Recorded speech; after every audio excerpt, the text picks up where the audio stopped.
Fala galera, estamos aqui em mais um vídeo do Correr Cansa Sofá Mata. Hoje vamos falar sobre a articulação do joelho, muito envolvida no processo da corrida, onde fazemos flexão e extensão.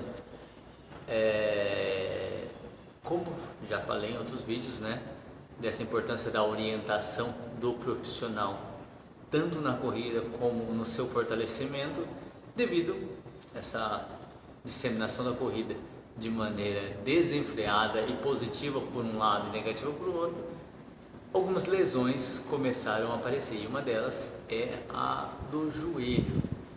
Então, vamos pensar o seguinte: não existe uma forma, um modelo correto de corrida, mas existe um processo que a gente consiga minimizar ou evitar alguns danos às articulações, fazendo assim a gente não parar de correr e correr com mais eficiência, correr por longos anos. Primeiro ponto: joelho, às vezes a gente olha ele assim, pensa só em quadríceps, não, né? A articulação do joelho é uma articulação que necessita ser estabilizada. A gente falou de mobilidade e estabilidade. É uma articulação que precisa ser estabilizada. Para ser estabilizada, ela tem o auxílio de alguns grupos musculares envolvidos nela. Um deles é o glúteo médio, que tem total relação com o valgo dinâmico, que eu falei que é aquele movimento quando o joelho faz rotação interna, tá? Então, quando eu tenho um glúteo médio bem forte, eu inibo esse valgo dinâmico, deixando mais alinhado o fêmur, a patela e a tíbia, né? Então eu tenho um deslizamento mais anatomicamente correto da articulação. Então, a grande maioria das lesões, a não ser aquelas diagnosticadas, são por desequilíbrios musculares. Então, se é uma dor que apareceu do nada e você passou no médico e não deu nada, provavelmente é um desequilíbrio muscular. Agora, se existir uma lesão específica, aí a gente tem que tratar de uma outra maneira, conforme a lesão, o grau da lesão e assim por diante. Aí a gente precisa de outros especialistas envolvidos e não ficar no achismo. Isso é importante, ter certeza e ter orientação correta do que está acontecendo, para a gente ter um norte a trabalhar. O joelho, ele é uma articulação, como eu falei, que é a junção do fêmur mais a tíbia e a fíbula, e tem a patela, que é um osso, um osso sesamoide, e tem o tendão patelar, que faz essa junção, né, e os outros ligamentos, colateral, medial, cruzado. Então a ideia é que ele faça um movimento de flexão e extensão. Ele tem uma leve rotação, mas é bem pouca, de maneira eficiente. Então imagine um trilho que tem que andar no trem, um trem que tem que andar no trilho, desculpa. E se você ficar desviando muito, o trem ele tem essa capacidade. Mas se eu desvio toda hora, no caso do joelho, o fêmur ele faz um estresse para uma direção que ele não está projetado. Imagine que o fêmur teria que ser um trem e ele tem que ser linear, não pode mudar de direção. Então esse excesso de mudança de direção, no caso do valgo dinâmico, e a patela desliza ou faz o processo de gaveta fora do trilho, isso desgasta, isso compensa, isso comprime, e todos esses processos são inflamatórios de uma maneira aguda e de uma maneira crônica. De uma maneira aguda é uma lesão de degeneração de cartilagem ou até rompimento de um ligamento. Então por isso que é importante esse equilíbrio. E para dar esse equilíbrio no joelho eu preciso de musculatura. O glúteo médio é uma delas, isquiotibiais, né, que a gente dá pouca atenção, mas não falo só na fase de concêntrico, excêntrico, que é o mais comum, né? A gente pensa na ação do movimento, mas sim esses grupos musculares que se estabilizam, né? Então o movimento excêntrico de isquiotibiais são muito importantes, muito bem-vindos nesse trabalho. Exercícios de equilíbrio unipodal sobre superfície estável, né? Que seria um disco. Então assim, se a pessoa já tem o domínio de se equilibrar, isso faz ativações do glúteo médio isso faz ativações do pé, então eu tenho uma consciência corporal melhor para mim ter essa ativação e impedindo que esse joelho faça muito movimento. Para quem corre em pavimento, isso é quase menos agressivo, mas agora para quem corre trail, imagine, o terreno nunca, na maioria das vezes, é regular.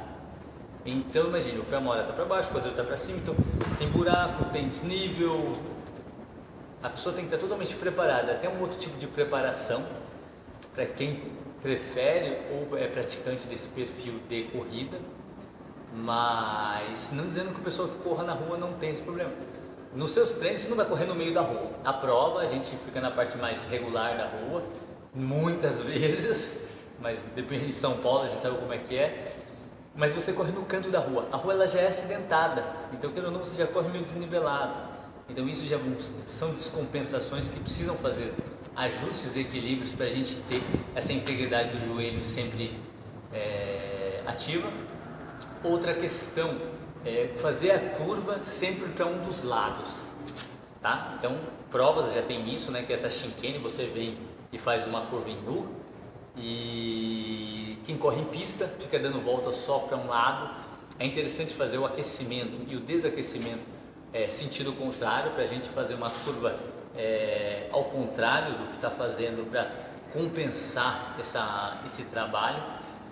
Então, tem essas questões, né, de vícios, de lados, né? A última descoberta que eu fiz foi essa questão de correr no canto da rua. Eu só corria de um lado do canto da rua, e aí eu forçava só um lado, e aí eu comecei a trocar, caindo um pouco desse pé, caindo um pouco nesse. Então eu corria no canto dessa rua e corria no outro canto, e queira ou não, eu falei, o desnível, você vai ficar compensado assim. Aí o outro lado, aí você começa, nossa, tá tendo lesão só na perna direita, claro, porque essa aqui tá mais caída. Aí queira ou não, se você começar a ter essa consciência desse pequeno detalhe, você vai gerar menos desgaste. Tem um outro trabalho relacionado a vasto medial, que tem total relação com a estabilização da patela, tá? Então, para a gente ativar mais vasto medial, a gente tem sugestões de artigos que mostram que são eficientes fazer com uma leve elevação no calcanhar, como se fosse numa mini rampa, como tem aqui, ó, uma mini rampa, né? Ela fica ligeiramente inclinada, você com os dois pés, e aí você faz o agachamento tradicional, projetando o quadril, então tem maior ativação do vasto medial, ok? E esse tipo de trabalho é super eficiente para a gente compensar, uma vez que eu falei, glúteo médio, valgo dinâmico, estabilização patelar,